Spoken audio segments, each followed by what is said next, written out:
இந்த எபிசோடுக்கு முன்னாடி வந்த எபிசோட்ஸ் எல்லாம் கீழே டிஸ்கிரிப்ஷன்ல இருக்கு. மிஸ் பண்ணாம கண்டிப்பா பாருங்க. பார்ட் 3 ஸ்டார்டிங்ல மேத்யூ கான்ஃபிடென்ட்டா கிரென் பக்கம் ஓடினா. அவன் 2 கால்லையும் மானா சார்ஜ் பண்ணினா.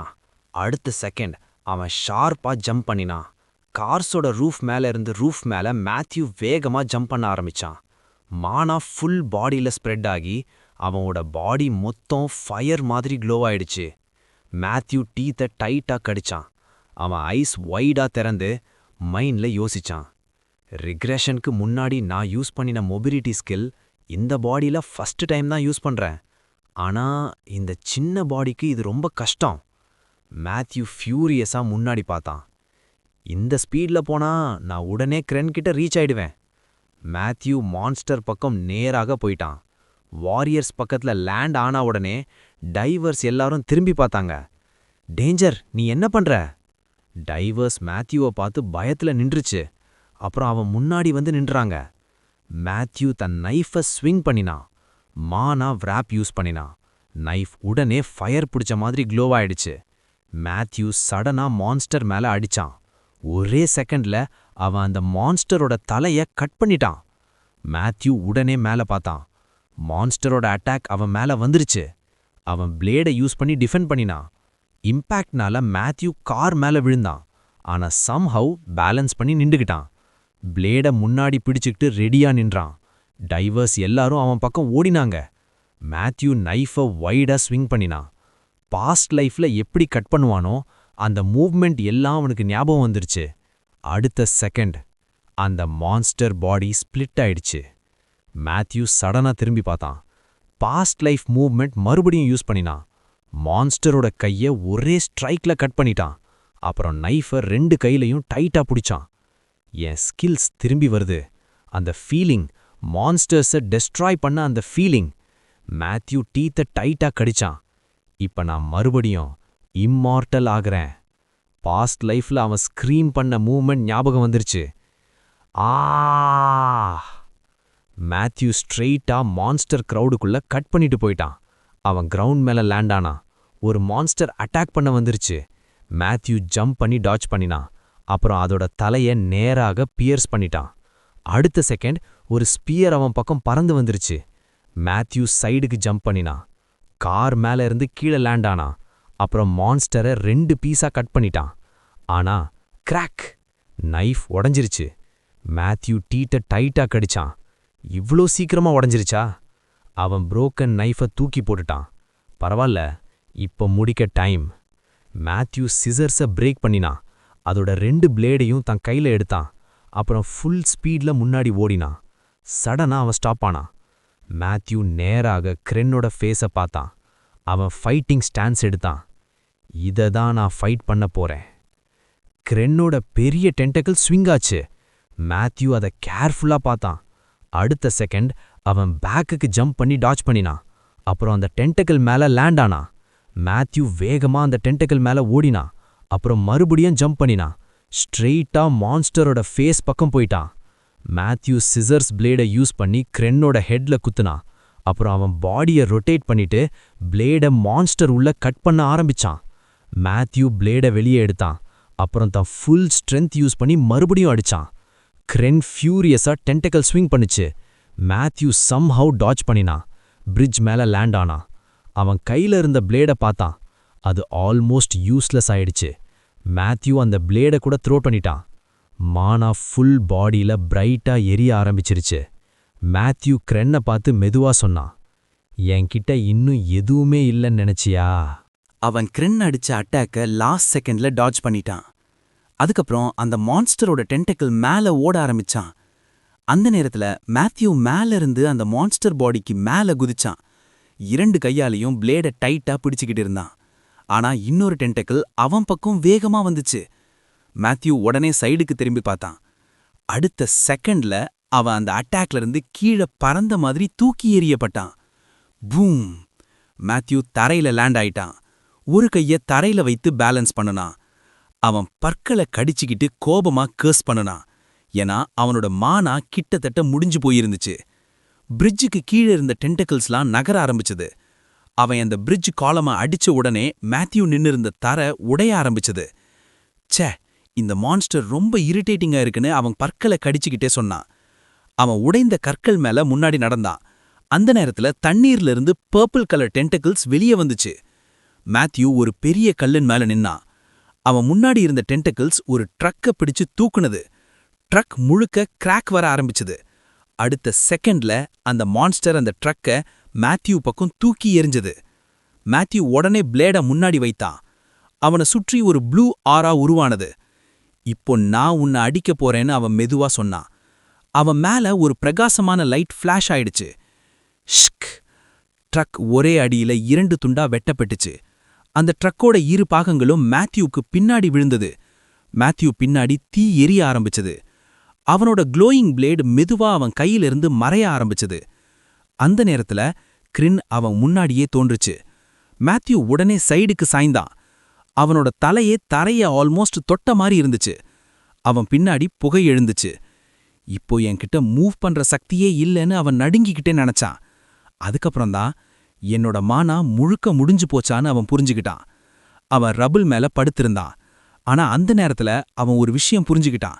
இப்போ நான் அன்கான்ஷியஸ் ஆயிட்டேன்னா நான் இதுவரைக்கும் பண்ணதெல்லாம் வீணா போயிடும். மேத்யூ மெதுவா மேல பார்த்தான். கிரின்னோட அந்த சிகப்பு கண்ணு மட்டும் அவனுக்கு தெரிஞ்சது. அவன் கண்களை மூட ஆரம்பிச்சான். பூம்! ஒரு பெரிய தாக்கம் தரைய அடிச்சது. மேத்யூ மீண்டும் பற்களை கடிச்சான். இல்ல, இப்போ இல்லன்னு அவன் மனசுக்குள்ள கத்துனான். அவன் முன்னாடி பார்த்தான். நான் முடிவு வரைக்கும் போகணும்னு அவன் முடிவு பண்ணனான். அந்த நேரத்துல அவனுக்கு அவன் ஃபேமிலி ஞாபகம் வந்துச்சு. நான் உயிரோட இருக்கணும், என் ஃபேமிலி கூட இந்த லைஃபை வாழணும்னு அவன் நினைச்சான். அந்த நேரத்துல ஒரு டென்டக்கிள் மேல எழுந்து அவன் மேல நின்னது. மேத்யூ முழுக்க நடுங்குனான். நான் இங்க சாக மாட்டேன்னு அவன் கத்துனான். அந்த நேரத்துல யாரோ ஒரு மனிதரின் கை அவன் பக்கம் நீழிச்சுது. மேத்யூ திரும்பி பார்த்தான். அவனுக்கு பக்கத்துல ஒரு பெண் நின்னுக்கிட்டு இருந்தா. என் அண்ணனை டச் பண்ணாதேன்னு அந்த மான்ஸ்டருக்கு கத்துனா. அடுத்த செகண்ட்ல 2 பேரையும் சுற்றி மின்னல் மாதிரி ஒரு பிரகாசம் உருவானது. அந்த டென்டக்கிள் மெதுவா உடைய ஆரம்பிச்சது. மான்ஸ்டர்கள் எல்லாம் தங்களோட வாயை திறந்துச்சு. ஆனா அந்த லைட்டை டச் பண்ண உடனே அவ எல்லாம் ஆவி மாதிரி மறைய ஆரம்பிச்சது. அங்க ஒரு பெரிய லைட் பில்லர் தோன்றுச்சு. மேத்யூ ஷாக்கா அவன் தங்கைய பார்த்தான். இது முடியாத விஷயம், உண்மையாவே இது அவளான்னு அவன் நினைச்சான். அந்த நேரத்துல ஒரு நோட்டிஃபிகேஷன் தோன்றுச்சு. மிரக்கல்னு சொல்லப்படுற கிஃப்ட், இந்த உலகத்தையே மாற்றக்கூடிய ஒரு சக்தி. ஆனா அந்த சக்தியை யூஸ் பண்றவங்க அதுக்காக ஏதாவது ஒன்றை இழக்கணும். அந்த வார்த்தை பார்த்த உடனே மேத்யூக்கு 3 பெண்களும் ஒரு பிளாக் ஹெல்மெட் போட்ட ஆளும் ஞாபகம் வந்துச்சு. ரிக்ரெஷனுக்கு முன்னாடி இந்த மாதிரி கிஃப்ட் இருந்தது 4 பேருக்கு தான். அந்த 4 பேர்ல ஒருத்தி அவனோட பார்ட்னர் சாரா. அதுக்கப்புறம் ப்ளூ ஆரால நின்ன ஒரு பெண் அவனுக்கு ஞாபகம் வந்துச்சு.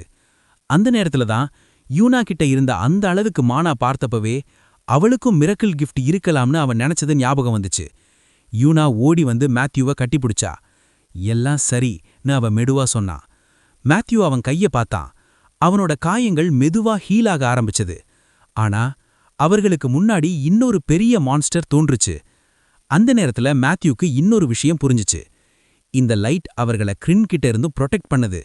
ஆனா மிரக்கிள் யூஸ் பண்றதுக்கு எப்போதுமே ஒரு பிரைஸ் இருக்கும். அவனுக்கு ஒரு பெண் ஞாபகம் வந்தா. அவளுக்கு கை காலே இல்லாமல் இருந்தது. இந்த உலகத்தை மாத்திர சக்தி யூஸ் பண்றவங்க அதுக்காக ஏதாவது ஒன்றை இழக்கணும்னு அவன் நினைச்சான். மேத்யூ உடனே யூனாவை பார்த்தான். நீ ஓகேவா, உனக்கு வலி இருக்கான்னு கேட்டான். யூனா சிரிச்சா. எனக்கு எதுவும் இல்லைன்னு அவ சொன்னான். அவ மெதுவா கண்களை மூடுனா. நான் ரொம்ப டயர்டா இருக்கேன்னு சொன்னான். மேத்யூ அவளோட கையை பிடிச்சான். அவளோட மார்புக்கு அருக ஒரு லைட் தெரிஞ்சது. அவன் சிரிச்சான். ஏன்னா யூனா கிட்ட ரொம்ப கொஞ்சம்தான் மானா மீஞ்சிருந்துச்சு, உயிரோட இருக்கிற அளவுக்கு மட்டும். அதுக்கப்புறம் மேத்யூக்கு புரிஞ்சிச்சு, இந்த மிரக்கிள் யூஸ் பண்ணதுக்கான விலை அவளோட மானாவாக இருக்கலாம். மேத்யூ மெதுவா யூனாவை கீழே படுக்க வைத்தான். அவள் அமைதியா தூங்க ஆரம்பிச்சா. நீ ரெஸ்டடு, மீதி எல்லாத்தையும் நான் பாத்துக்கிறேன்னு அவன் சொன்னான். அடுத்த செகண்ட்ல மேத்யூவை முழுக்க ப்ளூ எனர்ஜி சுற்றிக்கிட்டது. கிரின் மீண்டும் தண்ணீர்ல இருந்து வெளியே வந்துச்சு. அதோட சிவப்பு கண்கள் மின்ன ஆரம்பிச்சது. மேத்யூ சிரிச்சான். இப்பதான் கண்ணு திறந்தியா, என் தங்கச்சிய பார்த்து பயந்துட்டியான்னு கேட்டான். அந்த டென்டக்கிள் வேகமா அவன் பக்கம் வந்துச்சு. பூம்! ஒரு பெரிய தாக்கம். அந்த டென்டக்கிள் மேத்யூ மேல நின்னுது. ஆனா மேத்யூ அவன் கைய முன்னாடி நீட்டினா. நீ அவள டச் கூட பண்ண மாட்டேன்னு எச்சரிச்சான். மேத்யூ அவன் 2 கைகளையும் பக்கத்துக்கு நீட்டினான். அடுத்த செகண்ட்ல அவன் முன்னாடி வந்த டென்டக்கிள்ஸ் எல்லாத்தையும் அட்டாக் பண்ண ஆரம்பிச்சான். ஆனா இன்னும் டென்டக்கிள்ஸ் அவன் மேல நிழல் போட்ட மாதிரி நின்றுகிட்டே இருந்தது. அந்த நேரத்துல என்னோட மானா திரும்பி வருதுன்னு மேத்யூ உணர்ந்தான். அவன் மனசுல அவனோட அம்மா, அப்பா, யூனா 3 பேரோட முகமும் வந்துச்சு. அதுக்கப்புறம்தான் அவனுக்கு புரிஞ்சிச்சு, நான் இந்த கிரனை ஜெயிக்க முடியாம இருக்கலாம், ஆனா ஃபியூச்சர் ஏற்கனவே மாறிடுச்சு. ஏன்னா என் ஃபேமிலி இன்னும் உயிரோட இருக்கு. மேத்யூ மெதுவா சிரிச்சான். இப்போ எனக்கு பயப்பட எதுவுமே இல்ல. த்ரோன்ஸ் வர வரைக்கும் நான் சம்ஹவ் சர்வைவ் பண்ணணும்னு அவன் முடிவு பண்ணினான். அந்த நேரத்துல அவர்கள் ரோட்ல வந்துகிட்டு இருந்தாங்க. கிரென் அட்டாக் பண்ணிய நேரத்துல அவர்கள் ஒன் ஹை பிரிட்ஜுக்கு அருகே இருந்தாங்க. மெயின் இன்சிடென்ட் நடந்த இடத்திலிருந்து ரொம்ப தூரம் இல்லை. கார்க்குள்ள இருந்த ஒருத்தன் கோவமா வாயை திறந்தான். இந்த எல்லாத்துக்கும் நான் போர் ஆயிட்டேன்னு சொன்னான். அவன் காலை மேல கால் போட்டுக்கிட்டு இந்த கார் கூட மூவ் ஆக மாட்டேங்குதுன்னு சலிச்சான். அவன் டிரைவரை பார்த்து, நீ ஓட்டுறியா இல்ல ஸ்டியரிங் மட்டும் பிடிச்சுக்கிட்டு இருக்கியான்னு கேட்டான். டிரைவர் பதறி சிரிச்சான். ரோடு ஃபுல்லா டிராஃபிக் சார், சோல் சுற்றி எல்லா ரோடும் இதே மாதிரிதான்னு அவன் சொன்னான். அந்த சிவப்பு முடி இருந்த பையன் கண்களை மூடினான். நான் 12 த்ரோன்ஸிலிருந்து வெளியே போயிடலாம்னு யோசிக்கிறேன்னு அவன் சொன்னான். நான் இப்போ கோல்டன் வெக்கேஷன் என்ஜாய் பண்ணிக்கிட்டு இருக்கணும், ஆனா இங்க வந்து சிவிலியன்ஸ் கூட சிக்கிக்கிட்டு இருக்கேன். அவன் மீண்டும் பற்களை கடிச்சான். நான் ஸ்ட்ராங்கானவங்களோட ஃபைட் பண்ணணும்னு தான் இங்க ஜாயின் பண்ணேன். டிரைவர் நர்வஸா சிரிச்சான். ஆனா அடுத்த செகண்ட்ல 2 பேரும் ஒரே நேரத்துல கண்களை பெரிதாக்கி திறந்தாங்க. அந்த சிவப்பு முடி பையன் மெதுவா கையை உயர்த்தினான். இந்த அளவுக்கு மானாவா ன்னு டிரைவர் அதிர்ச்சியா சொன்னான். பாக்கறேன்னு அந்த பையன் மெதுவா சொன்னான். அந்த நேரத்துல ஒரு ரிங்டோன் கேட்டுச்சு. அவன் கைய பார்த்தான். அவனோட ஃபோன் ரிங் ஆகிக்கிட்டு இருந்தது. நான் இமேஜின் பண்றேனான்னு அவன் புருவட்டை சுருக்கினான். ஃபோன் ஸ்கிரீன்ல இன்கமிங் கால். அவன் கால் அட்டன் பண்ணினான். என்ன கிளாஸ்ன்னு அவன் சலிப்பா கேட்டான். நோன் இன்ஃபர்மேஷன் படி அது 3rd கிளாஸ் கிரென்னு மறுபக்கம் இருந்தவன் சொன்னான். 3rd கிளாஸா? அவன் அந்த வார்த்தையை மீண்டும் சொன்னான். அடுத்த செகண்ட்ல அவனோட கண்கள் சிவப்பா மின்ன ஆரம்பிச்சது. எங்க இருக்கு அந்த மான்ஸ்டர்ன்னு அவன் கேட்டான். டிரைவர் பதறி திரும்பி பார்த்தான். அந்த மான்ஸ்டர் அங்க கொந்தளிச்சுக்கிட்டு இருக்கிறத நினைச்சதும், இந்த பையன் அதுல சந்தோஷப்படுறத பார்த்ததும், இத வேற யாராவது பார்த்தா பயந்துடுவாங்கன்னு அவன் மனசுக்குள்ள நினைத்தான். அது சான்ஜன் பிரிட்ஜ்ல இருக்கு. அங்க இருக்கிற பிளேயர்ஸ் எல்லாரையும் ஹேண்டில் பண்ணியும் இந்த சிச்சுவேஷனை கண்ட்ரோல் பண்ண முடியலன்னு ஃபோன்ல சொன்னாங்க. எக்ஸாக்ட் டேமேஜ் இன்னும் தெரியல, ஆனா நீங்க போனா இந்த கேயாஸை முடிச்சிடலாம். அவன் அமைதியா வெளியே பார்த்தான். சரி, நான் வர்றேன்னு சொன்னான். கார் நின்ன உடனே அவன் வெளியே இறங்கினான். டிரைவர் உடனே கேட்டான், கிளான்லார்ட், நீங்க என்ன பண்ண போறீங்க? அந்த சிவப்பு முடி பையன் காலை நீட்டினான். நடந்து போறேன்னு அவன் சொன்னான். இந்த டிராஃபிக்ல கார்ல போனா நாம அங்க போகவே முடியாது. கிளிக். அவன் பிளேடை வெளியே எடுத்தான். டிரைவர் ஷாக் ஆயிட்டான். நடந்து போனா கூட அங்க போக 2 மணி நேரம் ஆகும்னு அவன் கத்தினான். அந்த பையன் சிரிச்சான். 2 மணி நேரமா? எனக்கு 30 நிமிஷம் போதும். அவன் ஸ்வாடை தோள்மேல் வைத்துக்கிட்டு நின்றான். பவர். அந்த ஒரு வார்த்தை சொன்ன உடனே அவனை சுற்றி ப்ளூ எனர்ஜி வெடிச்ச மாதிரி பரவுச்சு. அவன் காலை தரையில அழுத்தினான். பூம். அடுத்த செகண்ட்ல விக்டர் மின்னல் வேகத்துல முன்னாடி பாய்ந்தான். டிரைவர் அவன் போன திசையை பார்த்துக்கிட்டே நின்றான். அவனோட முகத்துல வியர்வை வந்துச்சு. எக்ஸ்பெக்டட் தான். அவனுக்கு ஃபைட்டுனா பைத்தியம். எப்பவும் ஸ்ட்ராங்கஸ்ட் ஆப்போனன்ட் கிட்ட தான் போய் சண்டை போடணும்னு அவன் சொன்னான். ஏன்னா அவன் பிளேட் கிளானோட லார்ட், ஃபயர் டீமன் விக்டர். அரை மணி நேரத்துக்கு பிறகு ஃபிஷ்ஹெட் இருந்த அந்த மான்ஸ்டர் வாயை திறந்துச்சு. அதோட முன்னாடி தீ வெடிச்ச மாதிரி பரவுச்சு. விக்டர் வேகமா கார்களை கடந்து ஓடினான். அவன் கண்களை திறந்து முன்னாடி பார்த்தான். அவன் முன்னாடி ஒரு பெரிய லைட் பில்லர் நின்றுகிட்டு இருந்தது. விக்டர் புருவத்தை சுருக்கினான். மேஜிக்கான்னு அவன் நினைத்தான். இங்க இப்படி ஒரு விஷயம் பண்ணக்கூடிய யாரும் இருக்கக்கூடாது. அப்படின்னா புதிய யாரோ வந்திருக்காங்க. அவன் சின்ன சிரிப்போட முன்னாடி பார்த்தான். அந்த நேரத்துல கிரென்னோட டென்ட்டுக்கள் மீண்டும் மேத்யூ பக்கம் வந்துச்சு. மேத்யூ பற்களை கடித்தான். ஆனா அடுத்த செகண்ட்ல ஒரு ஸ்வாடு வைத்த மனிதன் அவன் முன்னாடி தோன்றினான். ஷ்ஷ். விக்டர் அந்த டென்டக்களை ஒரே அடியில் வெட்டினான். மேத்யூ அதிர்ச்சியா முன்னாடி பார்த்தான். ஃபைனலி வந்துட்டான்னு அவன் மனசுக்குள்ள நினைத்தான். விக்டர் தரையில லேண்ட் ஆனான். அந்த சிவப்பு முடி பையன் சீரியஸா முன்னாடி பார்த்தான். மேத்யூ உடனே அவனை அடையாளம் கண்டுபிடித்தான். Fire demon Victor. வெட்டப்பட்ட டென்ட்டுகள் முழுக்க எரிஞ்சு கைப்பகுதி பார்த்துச்சு. அந்த மான்ஸ்டர் முழுக்க தண்ணீருக்குள்ள மறைந்துச்சு. வாட்டர் சர்ஃபேஸ் மேல யாரும் இல்ல. விக்டர் அவன் ஸ்வாடை 2 கைகளாலும் பிடித்தான். பைரோகினெட்டிக்னு சொல்லப்படுற கிஃப்ட். தீயை முழுக்க கண்ட்ரோல் பண்ற சக்தி. அதனாலதான் அவனுக்கு ஃபயர் டீமன்னு பேர் வந்தது. விக்டர் மெதுவா தலையை திருப்பினான். அவன் மேத்யூவையும் யூனாவையும் பார்த்தான். அவன் கண்கள் கொஞ்சம் பெருசாயிடுச்சு. இவங்க குழந்தைகளான்னு அவன் நினைத்தான். யூனா சுற்றி இன்னும் ப்ளூ எனர்ஜி இருந்துச்சு. அவளை சுற்றி மானா ஃப்ளோ ஆகிறத பார்த்த விக்டர் இந்த மேஜிக்கை யூஸ் பண்ணது இவளான்னு நினைத்தான். விக்டர் 2 பேருக்கு முன்னாடி நின்றான். யூனா எல்லா மானாவையும் யூஸ் பண்ணி அன்கான்ஷியஸ் ஆயிட்டாள்னும் மேத்யூ அவளை கிரென் கிட்ட இருந்து ப்ரொடெக்ட் பண்ணிக்கிட்டு இருந்தான்னும் அவனுக்கு உடனே புரிஞ்சிச்சு. விக்டர் சிரிச்சான். 2 பேரும் ஸ்ட்ராங்கா இருக்கீங்க. பிளேயர்ஸ் ஆனதுக்கப்புறம் உங்களை பார்க்க இன்ட்ரெஸ்டிங்கா இருக்கும்னு அவன் சொன்னான். அவன் கையை முன்னாடி நீட்டினான். பயப்படாதீங்க, நான் உங்களுக்கு எதுவும் பண்ண மாட்டேன். அவன் கண்களை சுருக்கினான். குறைந்தது இப்போதைக்கு. மேத்யூ முகத்துல வியர்வை வந்துச்சு. விக்டர் பிளேடை சுழற்றினான். இப்போ எனக்கு ஒரு கோல் தான். இந்த கிரைனை முடிச்சிடணும். அவன் பின்னாடி மேத்யூவும் யூனாவும் நின்றுகிட்டு இருந்தாங்க. நீ கொஞ்சம் பின்னாடி போ, இன்னும் கொஞ்ச நேரத்துல அந்த மான்ஸ்டர் தண்ணீரிலிருந்து மீண்டும் வரும்னு விக்டர் சொன்னான். ஆழ்ந்த தண்ணீருக்குள்ள கிரென்னோட சிவப்பு கண்கள் மீண்டும் மின்ன ஆரம்பிச்சது. விக்டர் திரும்பி பார்க்காமலே மெதுவா வாயத் திறந்தான். நீதான் அந்த இம்மார்ட்டலா? உன்னை பத்தி கேட்ட கதைகள் ரொம்பவே இன்ட்ரெஸ்டிங்கா இருக்கு. அவன் எதிரே நம்ம ஹீரோ அமைதியா நின்றுந்தான். ஒரு வார்த்தையும் இல்ல. இருவரும் நேராக ஒருத்தர் பார்த்துக்கிட்டே நின்றாங்க. அப்போ மேத்யூ முன்னாடி வந்து, உனக்கு என்ன வேணும்னு கேட்டான். அதுக்கு ஃபயர் டீமன் விக்டர் சின்ன சிரிப்புடன், எதுவும் இல்ல. நீங்க சொல்ற அளவுக்கு இவன் உண்மையாவே ஸ்ட்ராங்கா இருக்கானா இல்லையா, அதை மட்டும் பார்க்கணும். அவன் தோள் மேல இருந்த வாழை கீழே இறக்குனா. வா, ஃபைட் பண்ணலாம். ஆனா நம்ம ஹீரோ உடனே, அதுல எந்த அர்த்தமும் இல்ல, வழியிலிருந்து விலகு. விக்டர் சிரிச்சான். வாழை தோல் மேல் வைத்து, விலக மாட்டேன். என்ன ஜெயிச்சாதான் நீ போக முடியும். அந்த வார்த்தை கேட்டவுடன் மேத்யூ மெதுவா கண்களை மூடினா. ஒரு நீண்ட மூச்சு விட்டான். அடுத்த நொடி நீல நிற ஆறா அவனை முழுக்க சுற்றிக்கிட்டது. இதுக்கப்புறம் நீ தான் பச்சாத்தாபப்படுவ.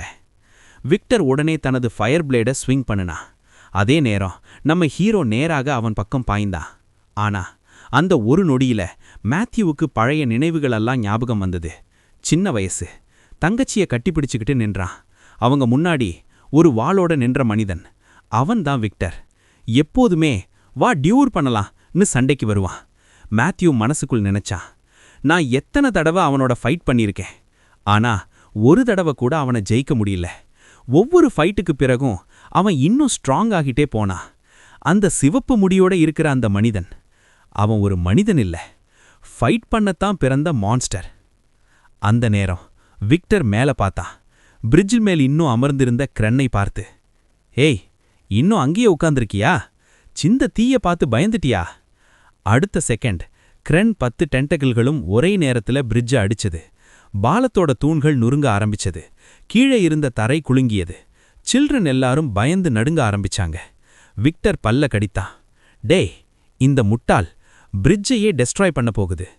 ஆஸ்பால்ட் முழுக்க கிராக் ஆக ஆரம்பிச்சது. மேத்யூ உடனே யூனாவை தூக்கிக்கிட்டான்.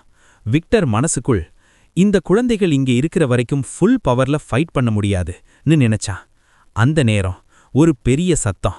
பிரிட்ஜு கீழே ஒளிரும் நீல நிற பில்லர்ஸ் தோன்ற ஆரம்பிச்சது.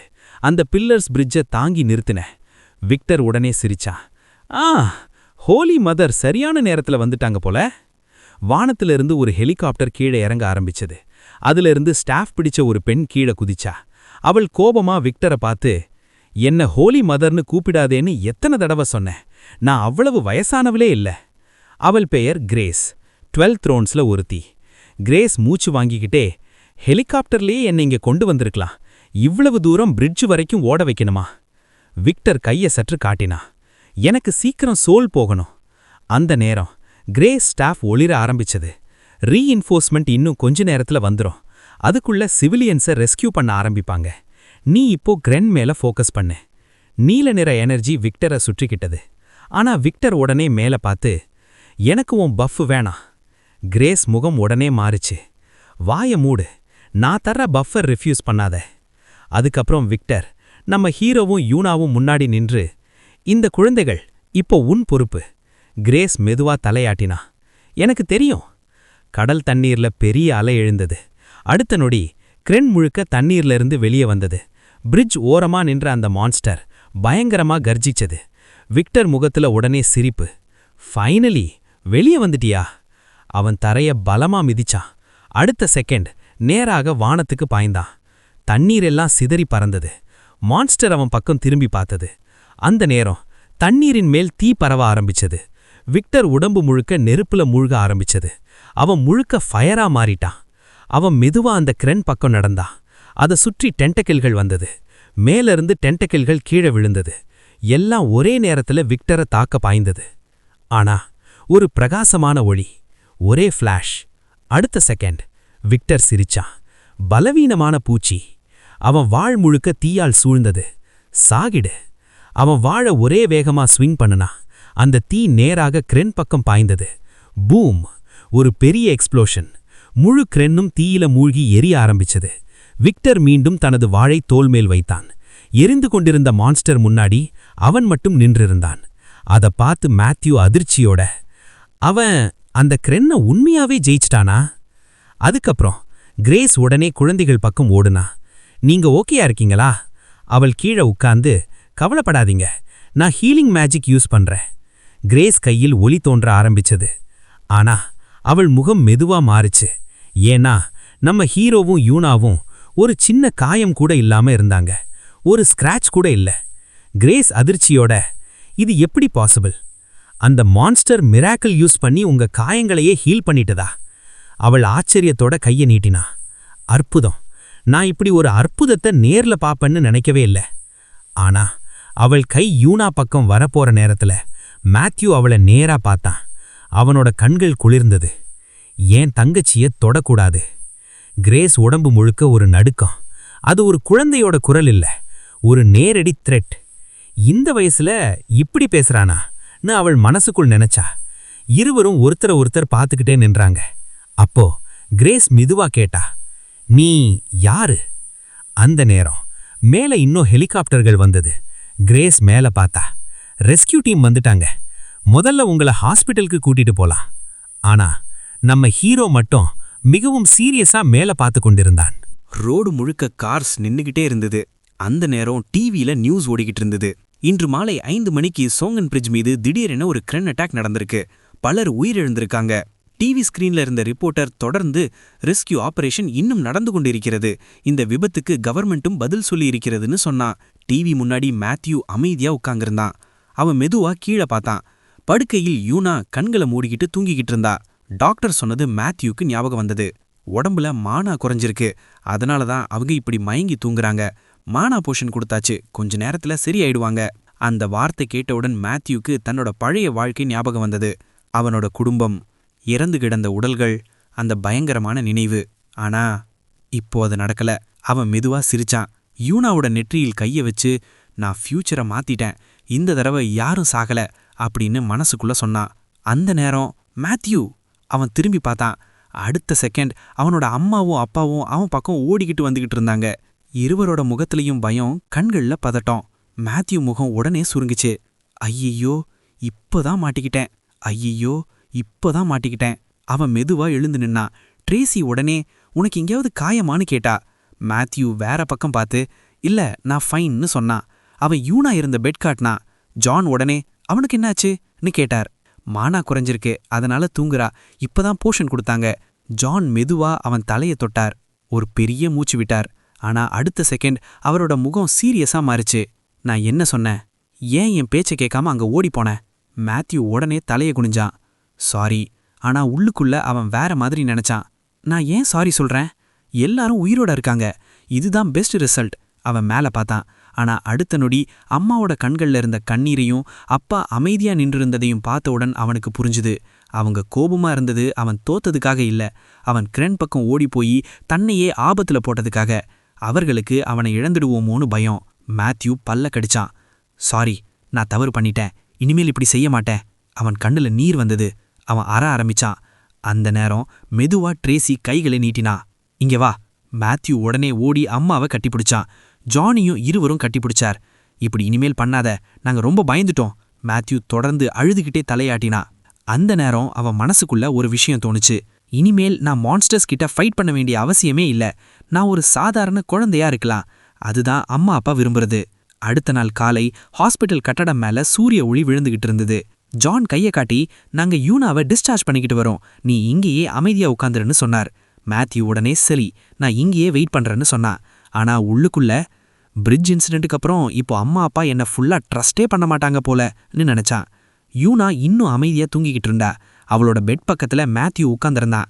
அந்த நேரம் யாரோ அவன் வாய்க்குள்ள ஏதோ திணிச்சாங்க. அவன் அதிர்ச்சியா அதை மென்னு பார்த்தான். அடுத்த செகண்ட் அவன் முகம் சிவந்தது. அட, இது ரொம்ப நல்லா இருக்கே, இன்னும் இருக்கா? இன்று ரொம்ப எனர்ஜி யூஸ் பண்ணிட்டேன், எனக்கு ஸ்வீட் சாப்பிடணும். உடனே இன்னொரு குக்கி அவன் பக்கம் பறந்துச்சு. தேங்க்ஸ்னு சொல்லி அதை பிடிச்சான். ஆனா அதை எரிஞ்சவன் யாருன்னு பார்த்தவுடன் மேத்யூ முகம் உடனே வேர்க்க ஆரம்பிச்சிச்சு. அவன் பக்கத்துல விக்டர் உட்கார்ந்திருந்தான். விக்டர் அவனை பார்த்து, உனக்கு சாக்லேட் குக்கி பிடிக்காதா நீ கேட்டான். அடுத்த செகண்ட் நேரா குக்கிய மேத்யூ வாய்க்குள்ள திணிச்சான். மேத்யூ வேற பக்கம் பார்த்தான். இவன் சாக போற மாதிரி தெரியலையே, இவனுக்கு பைத்தியம் பிடிச்சிருச்சா? இல்ல இவன் முன்னாடியே பைத்தியம்தான். விக்டர் சிரிச்சான். உனக்கு என்ன வயசு? 6. அட, ரொம்ப சின்னவனா இருக்கியே. உன் தங்கச்சிக்கு 10. அவங்க பேர் என்ன? மேத்யூ உடனே சஸ்பீஷியஸா பார்த்தான். எதுக்கு? விக்டர் விரல் அசைச்சான். அவளோட பேர் வேணாம், உன்னோட பேர் தான் வேணும், மேத்யூ. விக்டர் மெதுவா சிரிச்சான். அகாடமிக்கு ஜாயின் பண்ணணும்னு நினைக்கிறியா? நான் ரெக்கமெண்டேஷன் கொடுக்குறேன். அந்த வார்த்தை கேட்டவுடன் மேத்யூ மனசுக்குள்ள ஃபியூச்சரை இமேஜின் பண்ணா. தான் கொஞ்சம் கொஞ்சமா பெரியவனாகிறது, அகாடமிக்குள்ள போறது, பிளேயர் ஆகிறது, அதுக்கப்புறம் விக்டரோட ஃபைட் பண்றது. அவன் உடம்பு முழுக்க நடுங்குச்சு. ஐயோ, இவன் ஃபியூச்சர்ல ஃபைட் பண்றதுக்காகவே இப்பவே ஆள்களை வளர்க்க ஆரம்பிச்சிட்டானே. விக்டர் மெதுவா எழுந்து நின்னான். யோசிக்க நிறைய டைம் இருக்கு, ஆனா மேத்யூ, உன் பேரை நான் மறக்க மாட்டேன். ரூம் வெளியே கிரேஸ் நின்றுகிட்டு இருந்தா. விக்டர் வெளியே வந்தவுடன் அவள் கேட்டா, அவ்வளவுதானா? அந்த மிரக்கிள் பற்றி எதுவும் சொல்லாம போயிட போறியா? கொரியால இப்படி ஒரு விஷயம் ரொம்ப நாளா நடக்கவே இல்ல. விக்டர் காதுல விரலை போட்டுக்கிட்டு, எனக்கு அதுல இன்ட்ரெஸ்ட் இல்ல, அவங்க ஸ்ட்ராங்கா இருக்காங்களா இல்லையா அதுதான் முக்கியம். கிரேஸ் உடனே கோபமா, பேட்டில் கிரேசி முட்டாள். விக்டர் திரும்பி பார்த்தான். நான் உன்னை விட வயசுல பெரியவன், மரியாதையா பேசு. இப்போ நீ 12 த்ரோன்ஸ்ல இருக்கிறதால வார்த்தையையும் கவனமா யூஸ் பண்ணு. அவன் தொடர்ந்து சொன்னான், இந்த மிரக்கிள் உண்மையாவே அவ்வளவு ரேரா இருந்தா அதை வெளியே சொன்ன உடனே இந்த குழந்தை மேல் உலகத்தோட கவனம் முழுக்க விழும். அதுக்கப்புறம் அவனுக்கு ஒரு நார்மல் லைஃபே கிடைக்காது. கிரேஸ் உடனே அமைதியா நின்றா. அவள் கையை இறுக்கமா பிடிச்சுக்கிட்டா. விக்டர் மெதுவா கேட்டான், அதுதானா நீ விரும்புறது? அவன் திரும்பி நடந்தான். இதெல்லாம் புரிஞ்சா அந்த மிரக்கிள் பத்தி மறந்துடு. வா, ஏதாவது கேஃபே போலாம். அந்த வார்த்தை கேட்டவுடன் கிரேஸ் மனசுக்குள் டிசர்ட்கள் எல்லாம் தோன்ற ஆரம்பிச்சது. ஆனா அடுத்த செகண்ட் அவள் விக்டரை பார்த்து, உனக்கு பைத்தியமா? விக்டர் சிரிச்சான். மரியாதையா பேசுன்னு சொன்னேன்ல. அவன் கண்களை மூடிக்கிட்டு சிரித்தான். இன்று ரொம்ப எனர்ஜி யூஸ் பண்ணிட்டேன், எனக்கும் ஸ்வீட் சாப்பிடணும். கார் மெதுவா வீட்டின் முன் நின்றது. கிரென் அட்டாக் நடந்ததுக்கு அடுத்த நாள் எல்லாரும் பாட்டியை பார்க்க வந்திருந்தாங்க. ஜான் கார்ல இருந்து இறங்கினாரு. பாட்டி வீட்டுக்குள்ள இல்லையான்னு கேட்டார். ட்ரேசி மெதுவா, அவங்களுக்கு கொஞ்சம் உடம்பு சரியில்லைன்னு சொன்னா. அடுத்த நொடி வீட்டு வாசல்ல இருந்தே பாட்டி சிரிச்சுக்கிட்டு வந்தாங்க.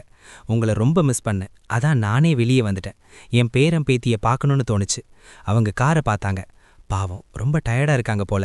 குழந்தைகள் இருவரும் காருக்குள்ள தூங்கிக்கிட்டு இருந்தாங்க. அவங்கள டிஸ்டர்ப் பண்ணாதீங்க, கொஞ்சம் ஓய்வெடுக்கட்டும்.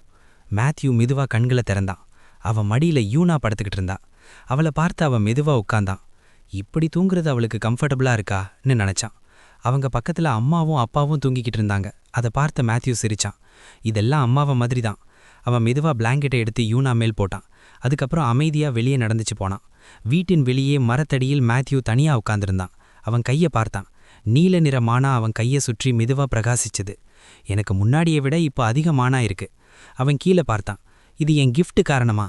அவனுக்கு அந்த வாள் ஞாபகம் வந்தான். விக்டர், அவன் சொன்ன வார்த்தை. நான் திரும்பி வரதுக்கு முன்னாடி என் கிஃப்ட் பேரு பர்சர்க்கர். மேத்யூ மனசுக்குள்ள ஒரு காட்சி வந்தது. தான் மான்ஸ்டர்ஸை வெட்டிக்கிட்டு இருக்கிறது. மானா அதிகமா யூஸ் பண்ண இன்னும் பவர்ஃபுல்லா ஆகிறது. அடுத்த நொடி விக்டர் கைகளை விரிச்சு நின்னது அவனுக்கு ஞாபகம் வந்தது. அவனோட கண்கள் சிவப்பா மாறியது. பர்சர்க்கர்னு பேர் இருந்தா மானா அதிகமா யூஸ் பண்ணினா பைத்தியம் கூட அதிகமாகுமோ? மேத்யூ மெதுவா தன் முகத்தை தொட்டான். அவனுக்கு அந்த ட்ரக்கை வெட்டின அந்த சீன் ஞாபகம் வந்தது. ஆனா அந்த நேரம் அவன் மைண்ட் சரியாதான் இருந்தது. அப்படி எந்த ப்ரைஸும் இல்லைன்னா இதுதான் ஸ்ட்ராங்கஸ்ட் கிஃப்ட். அவன் கையை இறுக்க பிடிச்சான். இல்ல, பர்சர்க்கர் பற்றி எனக்கு இன்னும் தெரியாத ஏதாவது இருக்கலாம். இன்னும் தூங்கலையா? அந்த குரல் கேட்டதும் மேத்யூ அதிர்ச்சியா திரும்பினான். பாட்டி அவன் பின்னாடி நின்றுட்டு இருந்தாங்க. எவ்வளோ நேரமா இங்க நின்றுட்டு இருக்காங்க, நான் அவங்களோட ப்ரெசன்ஸ் கூட ஃபீல் பண்ணல. மேத்யூ தலையை தடவிக்கிட்டான்.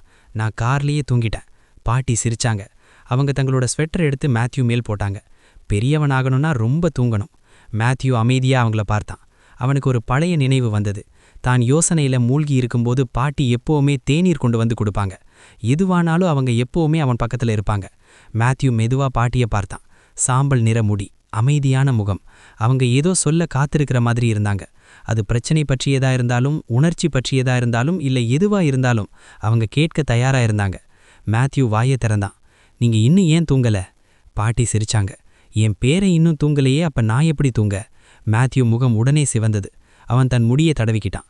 அந்த நொடியில அவனுக்கு தான் என்ன வேண்டும்னு புரிஞ்சது. குழந்தையா இல்ல, இப்ப பெரியவனாகி இப்படி பாட்டியோட இருக்கணும். சூடான பால் வேணுமா? மேத்யூ 2 கைகளையும் தூக்குனான். வேணா. உண்மையாவே வேணாமா? அந்த குரல் கேட்டதும் மேத்யூ உடனே திரும்பி பார்த்தான். ட்ரேசி அங்க நின்னுட்டு இருந்தா. அம்மா, நீங்க எப்போ இங்க வந்தீங்க? ட்ரேசி கையில இருந்த மில்க காட்டினான். அப்போ இதை யார் குடிக்க போறாங்க? மேத்யூ உடனே மக்க வாங்கிக்கிட்டான். அதுக்கப்புறம் 3 பேரும் வீட்டின் வெளியே உட்கார்ந்தாங்க. ட்ரேசி பாட்டியை பார்த்து, ஃபோன்ல சொன்னப்போ நான் ரொம்ப பயந்துட்டேன், உங்களுக்கு என்ன ஆச்சுன்னு தெரியாமல்னு சொன்னான். பாட்டி சிரிச்சாங்க. எனக்கு ஒன்றும் ஆகல, நம்ம பக்கத்து வீட்டுக்காரங்க கொஞ்சம் ஓவரா சொல்லிட்டாங்க. ஆனா நீங்க மயங்கிட்டீங்கன்னு சொன்னாங்க. மேத்யூ வேற பக்கம் பார்த்தான். பாட்டி சும்மா வழுக்கி விழுந்திருப்பாங்க, அதான். பாட்டி மெதுவா தலையசைச்சாங்க. நான் கொஞ்சம் கவனம் இல்லாம இருந்துட்டேன். மேத்யூ அவங்க பக்கத்துல உட்கார்ந்திருந்தான். பாட்டி மெதுவா சொல்ல ஆரம்பிச்சாங்க. நான் மாடிப்படியில ஏறிக்கிட்டு இருக்கப்போ யாரோ உன்னை பார்த்த மாதிரி தோணுச்சு. ட்ரேசி உடனே அவங்கள பார்த்தா. பாட்டி கையை அசைச்சாங்க. இல்ல முழுசா கேளு. அவங்க கண்களை மூடினாங்க. படிக்கட்டின் மேல ஒரு கருப்பு உருவம் நின்னு இருந்தது. அது கைகளை அசைச்சு மேல வராதீங்கன்னு சொல்ற மாதிரி. அவங்க மெதுவா மேத்யூவை பார்த்தாங்க. இப்ப நினைச்சு பார்த்தா அது என்ன பார்த்து சொல்லல, அது உன்னையே பார்த்து சொல்லிச்சு போல. மேத்யூ தாடைய தொட்டான். அவனுக்கு அந்த டென்டக்கிள் மான்ஸ்டர் ஞாபகம் வந்தது. அது இமேஜினேஷன்னு மட்டும் சொல்ல முடியல. அடுத்த நொடி அவன் தன்னோட குடும்பத்தை இமேஜின் பண்ணான். அம்மா, அப்பா, யூனா. ஏதாவது தவறா போயிருந்தா அவங்க எல்லாரும் கிராண்ட்பா மாதிரி இறந்திருக்கலாம். மேத்யூ முகம் முழுக்க வேர்வை வந்தது. அது நான் தான் இருந்தா நான் இன்னும் முன்னாடியே சொல்லியிருக்கணும். வானத்துல மேகங்கள் மெதுவா நகர்ந்துகிட்டு இருந்தது. ரொம்ப ஆச்சரியமா இருக்கு, இது சமீபத்துல தான் நடந்தது. பாட்டி மேத்யூ தலையை தடவுனாங்க. உன் கிராண்ட்பா ஒரு நாள் சொன்னாரு, வெளியே ஒரு கியூட்டான குட்டி மான் தனியா நிக்குதுன்னு. நான் வெளியே போய் பார்த்தேன், அது நீதான். ட்ரேசி அதிர்ச்சியா பார்த்தா. மீண்டும் அதே மாதிரியா? அவளும் மெதுவா சிரிச்சா. எனக்கும் ஒரு முறை இதே மாதிரி ட்ரீம் வந்தது. அப்பா ஒரு குட்டி மானை விட்டுட்டு போறாரு. அது பிறகு அவள் மேத்யூவை பார்த்தா. 2 பெண்களுக்குள்ள மேத்யூ அமைதியா உட்கார்ந்திருந்தான். ட்ரேசி அவனை பார்த்து கேட்டா, நீ பெரியவன் ஆகன பிறகு என்ன ஆகணும்னு நினைக்கிற? மேத்யூ மக்க கீழே வச்சான். அவன் பதில் சொல்ல வாயை திறந்தான். ஆனா அவனோட பின்னாடி கருப்பு ஆறா மெதுவா எழுந்தது. சிவப்பு கண்களோட மான்ஸ்டர்ஸ். உதவி கேட்கிற சத்தம். மேத்யூ முகம் உடனே பதட்டமா மாறிச்சு. ட்ரேசி அவன் தோள்ல கை வச்சா. என்னாச்சு, எல்லாம் சரியா? மேத்யூ மெதுவா திரும்பி பார்த்தான். அதுக்கப்புறம் மெதுவா சிரிச்சான். எல்லாம் சரி, எனக்கு இன்னும் தெரியல. ட்ரேசி சிரிச்சா. தெரியாம இருந்தா பரவாயில்ல. பாட்டி இன்னும் பிரகாசமா சிரிச்சாங்க. நீ இன்னும் சின்ன பையன்தான், அவசரப்படாத. வானத்துல மேகங்கள் நகர்ந்துகிட்டு இருந்தது. சந்தோஷமா வாழு, கஷ்டப்படு, நண்பர்கள் பண்ணு, அவர்களோட சண்டை போடு, நல்லா படி, நல்லா விளையாடு. ஒரு நாள் உனக்கான பாதை உனக்கே தெரியும். மேத்யூ சந்தேகமா அவங்கள பார்த்தான். பாட்டி கண்களை மூடினாங்க. உனக்கு என்ன பிடிக்கும்னு தெரிஞ்சுக்கிற வரைக்கும் சும்மா வாழ்ந்து பாரு. மேத்யூ ஆக்வர்டா சிரிச்சா. அவங்க பேசிக்கலி சந்தோஷமா வாழுன்னு சொல்றாங்க. அடுத்த நொடி ட்ரேசியும் பாட்டியும் அவனை கட்டிப்பிடிச்சாங்க. பாட்டி சொன்னது எல்லாம் உண்மை. உனக்கு இன்னும் நிறைய டைம் இருக்கு, நீ எதையும் கடந்து வர முடியும். ட்ரேசி மெதுவா சிரிச்சா. மேத்யூன்னு பேருக்கு என்ன அர்த்தம் தெரியுமா? எல்லையின்ற சக்தி கொண்ட யூனிவர்ஸ். மேத்யூ உடனே அவளை பார்த்தா. அதுதான் என் பேரோட அர்த்தமா? ட்ரேசி தலையசைச்சா. நீ என்ன ஆனாலும் நான் எப்பவுமே உன்னை பத்தி ப்ரௌடா இருப்பேன். பாட்டியும் சிரிச்சாங்க. நானும் உன் பக்கம்தான். அந்த நேரம் எனக்கும் பால் வேணும். யூனா வீட்டுக்குள்ளே இருந்து ஓடிக்கிட்டு வந்தா. அவ எல்லாரோட பக்கத்துல உட்காந்தா. ட்ரேசி சிரிச்சா. அட, நீ எழுந்துட்டியா? பாட்டி கிளாஸ் டம்ளரை காட்டினாங்க. இங்க வா, இதை நீயே எடுத்துக்கோ. மேத்யூ அதை பார்த்து சிரிச்சா. அதுக்கப்புறம் 3 பேரும் வீட்டின் வெளியே உட்கார்ந்தாங்க. ட்ரேசி பாட்டியை பார்த்து, ஹைல்வேல இருக்கிற டேபிள் மேல வைக்க போறேன், வீட்டுக்குள்ள வர்ற எல்லாரும் பார்க்கணும். மேத்யூ உடனே மனசுக்குள்ள சிரிச்சா. வாசலுக்கு அருகே வைக்கிறாங்கன்னா அதை எல்லாரிடமும் ஷோ ஆஃப் பண்ண போறாங்க. பாட்டி பூக்களை பார்த்துக்கிட்டு சிரிச்சாங்க. அவங்களுக்கு அது தெரியாம இருக்கலாம், ஆனா அது மேட்டர் இல்ல. யூனா பாட்டி பக்கத்துல உட்கார்ந்திருந்தா. அதை பார்த்த மேத்யூ மெதுவா சிரிச்சா. இந்த வாழ்க்கையில இவங்களுக்கு இன்னும் நிறைய நல்ல மெமரிஸ் கொடுக்கணும். 3 பெண்களும் அவ முன்னாடி உட்கார்ந்திருந்தாங்க. வானம் முழுக்க தெளிவா இருந்தது. மேத்யூ மெதுவா பாட்டியை பார்த்தான். என்னை வளர்த்ததற்கு நன்றி. வீட்டுக்குள்ள இருந்து சத்தங்கள் கேட்டது. அம்மாவும் அப்பாவும் முகம் முழுக்க சிரிப்போட நின்னிருந்தாங்க. அப்புறம் அவங்க சொன்ன ஒரு விஷயம் கேட்டு மேத்யூவும் யூனாவும் அதிர்ச்சியா அவங்கள பார்த்தாங்க. அவங்க வீட்டுக்கு இன்னொரு மெம்பர் வரப்போறாராம். யூனா உடனே அப்பாவிடம் ஓடிப்போய், அப்படின்னா எனக்கு இன்னொரு தம்பி வரப்போறானா?ன்னு சந்தோஷமா கேட்டா. அம்மா மேத்யூவை பார்த்தாங்க. அவன் ரியாக்ஷன் பார்த்து அவங்களுக்கு புரியல. ட்ரேசி மேத்யூவை கட்டிப்பிடிச்சா. மேத்யூ கண்ணில் கண்ணீர் வந்துருச்சு. தேங்க்ஸ் அம்மா, இது நான் பிறந்ததுக்கப்புறம் எனக்கு நடந்த பெஸ்ட் விஷயம்னு சொன்னான். அம்மாவும் அப்பாவும் சிரிச்சாங்க. ஜான் கூட சிரிச்சிட்டு இப்படி ரியாக்ட்னு கிண்டல் பண்ணினான். சில நாட்களுக்கு பிறகு கிண்டர் கார்டன் சின்ன பொண்ணு ஒருத்தி ஓடி வந்து மேத்யூ கிட்ட, நீ என்ன மிஸ் பண்ணியான்னு கேட்டா. ஆனா மேத்யூக்கு இப்போ டாக் இயர்ஸ். அவன் நாய மாதிரி உஃப்னு கத்தினான். அங்க இருந்த 3 குழந்தைகள் அவன் தலைய தடவ ஆரம்பிச்சாங்க. அழாத, நல்ல நாய்டா நீன்னு சொல்ல மேத்யூ முகம் திருப்பி கோபமா பார்த்தான். கேத்ரின் கையில் மக்கு பிடிச்சிட்டு நின்னிருந்தா. எல்லாரும் இந்த நாயை கியூட்டுன்னு ஏன் நினைக்கிறாங்கன்னு கேட்டா. அதுக்கப்புறம் அவ சிரிச்சிட்டு, இந்த ஸ்ட்ரேடாக வெளிய தூக்கி போட்டாதான் நல்லா இருக்கும்னு சொன்னான். மேத்யூ உடனே கிரவுல் பண்ணினான். கேத்ரின் அவனை பார்த்து, என்ன டீச்சர்கிட்ட சொல்லி உன்னை பனிஷ்மெண்ட் வாங்கணுமான்னு கேட்டா. அதுக்குள்ள மேத்யூ ஃபேஸ மாதிரி இன்னசென்ட்டாக தூங்குற மாதிரி ஆக்டிங் பண்ணிட்டான். அதை பார்த்த ஒரு பையன், இவன் தூங்கிட்டான்னு சொல்லி அவனை அனிமல் கேஜ்குள்ள போட்டான். கொஞ்ச நேரம் கழிச்சு ஒரு ஆள் குழந்தைகள் ரூம்குள்ள வந்தார். அந்த சின்ன பொண்ணு உடனே அப்பான்னு ஓடி போய் கட்டிப்பிடிச்சா. மேத்யூ காரிடார்ல நடந்து போயிட்டு சுற்றி பார்த்துக்கிட்டு இருந்தான். அப்போ அவன் கண்ணு ஓரமா ஒரு விஷயம் தெரிஞ்சது. ஒரு பொண்ணு டேபிள்ல உட்காந்து புக்கு படிச்சிட்டு இருந்தா. மேத்யூ அவளிடம், என்ன படிக்கிறன்னு கேட்டா. ஷெர்லாக் ஹோம்ஸ்னு அவ சொன்னான். மேத்யூ கொஞ்சம் யோசிச்ச மாதிரி பார்த்துட்டு, ஷெர்லாக்கும் ப்ரொஃபஸரும் வாட்டர்ஃபால்ல விழுந்து செத்துடுவாங்கன்னு கேஷுவலா சொல்லிட்டான். அந்த பொண்ணு அதிர்ச்சியா அவட பார்த்தா. மேத்யூ உடனே சிரிச்சிட்டு, ஊப்ஸ், ஸ்டோரி ஸ்பாயில் பண்ணிட்டேன்னு நினைக்கிறேன்னு சொன்னான். அந்த பொண்ணு முகம் சுருங்கி, நான் இன்னும் முடிச்சே படிக்கலன்னு வருத்தமா சொன்னான். மேத்யூ அவசரமா, இல்ல முடிவுல அவன் திரும்பி வருவான்னு சொன்னான். ஆனா அதை கேட்டதும் அவ இன்னும் சோகமாயிட்டா. மேத்யூ ஐயோ சாரின்னு சொல்லிக்கிட்டே அங்கிருந்து ஓடிப்போனான். அவன் கிண்டர் கார்டன் முழுக்க நடந்து போயிட்டு இருந்தான். அப்போ பல குழந்தைகள் ஒரு இடத்துல கூட்டமா நின்னு சண்டை போட்டுக்கிட்டு இருக்கிறத கவனிச்சான். அங்க இருந்த ஒரு பையன் மேத்யூவை பார்த்தான். மேத்யூ சிரிச்சிட்டு, இங்க யார் ஸ்ட்ராங்கஸ்ட் என்று தெரிஞ்சுக்கணும்னு இருக்கேன்னு சொன்னான். உடனே எல்லாரும் விஸ்பர் பண்ண ஆரம்பிச்சாங்க. 2 பசங்க முன்னாடி வந்து நின்றாங்க. அதில் ஒருவன் திடீரென்று ஒரு ஸ்வாட் எடுத்து மேத்யூ மீது நீட்டினான். இந்த டவுன்ல 2 பேருக்கும் இடம் கிடையாது, உன் ஸ்டோரி இங்கதான் முடியும்னு சொன்னான். மேத்யூ அமைதியா அந்த ஸ்வாட பார்த்தான். சுற்றி இருந்த குழந்தைகள், அவனுக்கு யார் ஸ்ட்ராங்னு காட்டுன்னு கத்துனாங்க. மேத்யூ சிரிச்சான். அப்போ கேத்ரின் தூரத்திலிருந்து, சாவிடான்னு கத்துனான். மேத்யூ உள்ளுக்குள்ள, இவளிடமிருந்து வேற என்ன எதிர்பார்க்க முடியும்னு நினைச்சான். அவன் கீழே பார்த்துட்டு, எனக்கு யாரோட சப்போர்ட்டும் தேவையில்லைன்னு மெதுவா சொன்னான். அடுத்த நிமிஷம் அவன் ஒலிவியாவை பார்த்தா. கண்ணில் கண்ணீர் நின்று கொண்டிருந்த ஒலிவியா, நான் உன்னை வெறுக்கிறேன்னு கத்தினா. அந்த பையன் ஸ்வாடை தூக்கி, நான் வாழ்க்கை முழுக்க தனியாதான் இருந்தேன்னு சொன்னான். மேத்யூ குழப்பமான சிரிப்போட, அப்படின்னா இது எல்லாருக்கும் எண்டுதான்னு சொன்னான். 2 பேரும் ஒருத்தருக்கொருத்தர் எதிரே நின்றாங்க. ஜிம்மி தூரத்திலிருந்து ஸ்டார்ட்னு கத்துனா. அந்த பையன் வேகமா மேத்யூ மேல் பாய்ந்தான். ஆனா மேத்யூ லைட்னிங் மாதிரி ஸ்வாட மூவ் பண்ணினா. அடுத்த செகண்ட் எதிராளியின் ஸ்வாட் கையிலிருந்து பறந்துச்சு. அவன் பயந்து மீண்டும் அதை பிடிக்க முயற்சி பண்ணான். ஆனா அதுக்குள்ள மேத்யூ முன்னாடி வந்து நின்றிருந்தான். அவன் ஸ்வாடு நேரா அந்த பையனின் வயிற்றில் பாய்ந்தது. ஸ்வாடு தரையில் விழுந்தது.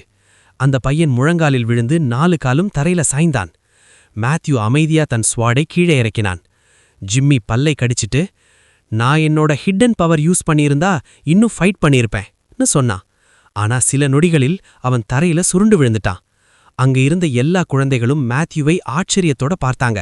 அதுக்கப்புறம் கைத்தட்ட ஆரம்பிச்சாங்க. மேத்யூ ஜிம்மிய பார்த்து, நல்ல ஃபைட்னு சொன்னான்.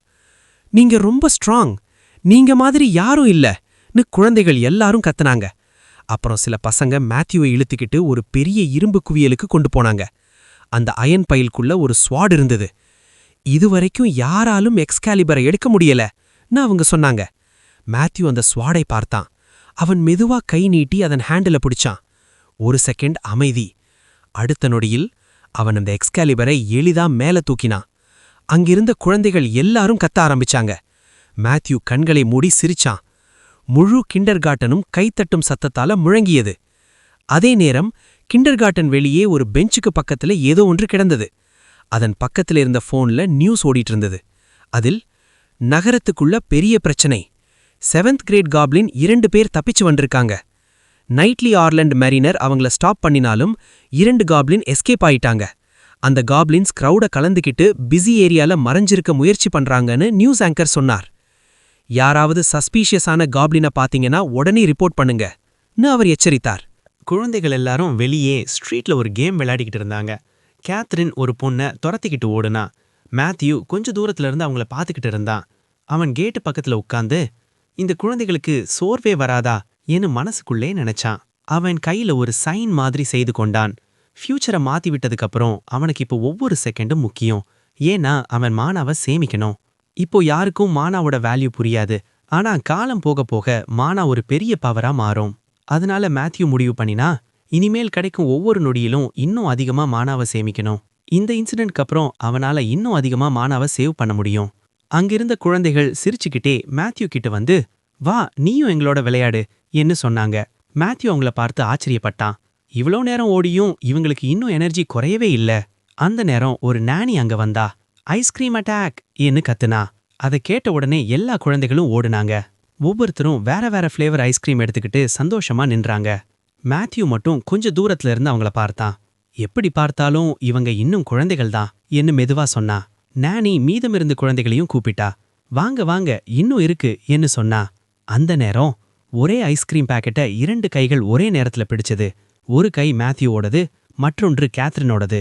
மேத்யூ உடனே விடு இது என்னோடது என்று கோபமா சொன்னா. ஆனா கேத்ரின் விடவே இல்ல. டீச்சர் கொஞ்சம் டென்ஷனா அவங்கள பார்த்தார். அவர் ஐஸ்கிரீம் எடுத்துட்டு சண்டை போடக்கூடாது என்று சொன்னார். அடுத்த செகண்ட்ல ஐஸ்கிரீமை 2 துண்டா உடைச்சார். இப்போ ஷேர் பண்ணிக்கோங்க என்று கொடுத்தார். ஆனா மேத்யூவும் கேத்ரினும் ஒரே நேரத்துல யார் ஜெயிக்கிறாங்களோ அவங்களுக்கே ஃபுல் என்று சொன்னாங்க. டீச்சர் முகம் சுளிச்சிட்டு ஷேர் பண்ணிக்கோங்கன்னு சொல்றான்ல என்ன திட்டினார். அந்த நேரம் ஒலிவியா சுற்றி பார்த்துட்டு ஜிம்மி எங்கே என்று கேட்டா. கேத்ரின் வாயில கேண்டி வைத்துக்கிட்டு அவன் கார்டன்ல இருக்கான், மீண்டும் அவன் ஸ்வாட் கூட விளையாடிக்கிட்டு இருப்பான் என்று சொன்னா. ஒலிவியா ஆச்சரியமா அவன் ஏன் எப்போதும் தனியா இருக்கான் என்று கேட்டா. மேத்யூ தூரத்துல இருந்து அது சீக்ரெட் ட்ரைனிங் என்று சொன்னா. கேத்ரின் ஒலிவியாவை பார்த்து நீ ஏன் ஜிம்மிக்காக ஐஸ்கிரீம் எடுத்து போற என்று கேட்டா. ஒலிவியா சிரிச்சிட்டு அவன் மட்டும் தனியா இருக்கான், நாம எல்லாரும் சாப்பிட்றப்போ அவனும் சாப்பிடணும்ல என்று சொன்னா. கேத்ரின் சிரிச்சிட்டு நீ ரொம்ப நல்லவ, அதுதான் உன் பெரிய ப்ராப்ளம் என்று சொன்னா. டீச்சர் ஒலிவியா கிட்ட ஐஸ்கிரீம் கொடுத்து அப்படின்னா இதை ஜிம்மி கிட்ட கொண்டு போய் கொடு என்று சொன்னார். கேத்ரின் நானும் வரட்டுமா என்று கேட்டா. ஆனா ஒலிவியா வேண்டாம் நான் போயிட்டு வரேன் என்று சொல்லி ஓடுனா. மேத்யூ ஒரு பெரிய பைப் மேல உட்கார்ந்து அவளை பார்த்துக்கிட்டு இருந்தான். அவன் முகம் கொஞ்சம் சோகமாயிருந்தது. அங்கிருந்த குழந்தைகள் எல்லாரும் மீண்டும் ஃப்ரீஸ் கேம் விளையாடலாம் என்று கத்த ஆரம்பிச்சாங்க. கேத்ரின் மேத்யூ பக்கமா நடந்துட்டு வந்து நீயும் வா என்று சொன்னா. மேத்யூ தலையசைச்சு இன்னைக்கு எனக்கு போதும் என்று சொன்னா. கேத்ரின் உடனே முகம் சுளிச்சிட்டு அப்படியா, அப்போ யாருமே உன்னோட விளையாட மாட்டாங்க என்று சொன்னா. மேத்யூ திரும்பி அதை பத்தி கவலைப்படாத என்று சொன்னா. அதுக்கு பிறகு கேத்ரின் யூனா தான் சொன்னா உன்னோட விளையாடுன்னு என்று சொன்னா. அதை கேட்டதும் மேத்யூ முகத்துல ஒரு சின்ன சிரிப்பு வந்தது. அவனுக்கு யூனா ஞாபகம் வந்தது. குழந்தைகள் எல்லாரும் ராக் பேப்பர் சிசர்ஸ் போட்டாங்க. அதுக்கப்புறம் எல்லாரும் வேற வேற டிரெக்ஷன்ல ஓட ஆரம்பிச்சாங்க. மேத்யூ அவங்கள பார்த்து என்னடா கேம் இது என்று சலிப்பா நினைச்சான். ஆனா அடுத்த செகண்ட்ல அவன் கேத்ரினை துரத்தி ஓட ஆரம்பிச்சான். அவன் கை அவளை தொடப்போகிற நேரத்துல கேத்ரின் திரும்பி ஃப்ரீஸ் என்று கத்துனா. மேத்யூ உடனே மேல ஒரு பையன் பக்கம் ஓடுனா. அவனை டச் பண்ணி நீதான் வாட்டர் என்று சொன்னா. அந்த பையன் உடனே கேத்ரின் பக்கம் ஓடுனா. கேத்ரின் இன்னும் புரியாம நின்றிருந்தா. அடுத்த செகண்ட்ல மேத்யூ அவ பக்கத்துல வந்து அவ முதுக தொட்டான். கேத்ரின் முகம் சுளிச்சா. ஆனா அதுக்குள்ள வாட்டர் வந்துட்டு அவளையும் டச் பண்ணிட்டான். கேத்ரின் தான் இப்போ இட் என்று எல்லா குழந்தைகளும் கத்துனாங்க. கேத்ரின் முகம் முழுக்க கோவம். அவள் மேத்யூவை பார்த்து நீ செத்துட்ட என்று கத்துனா. மேத்யூ சிரிச்சிட்டு நீ என்னை பிடிக்க முடியும்னு நினைக்கிறியா என்று கேட்டா. ஆனா அடுத்த நொடியில அவன் கண்கள் திடீர்ந்த பயத்தோட பெருசு போயிடுச்சு. மேத்யூ உடனே நின்றுட்டான். கேத்ரின் அவன் கையை டச் பண்ணி ஹா இப்போ நீதான் இட் என்று சிரிச்சா. ஆனா மேத்யூ அசையவே இல்ல. கேத்ரின் ஆச்சரியமா என்னாச்சு, ஏன் நின்றுட்ட?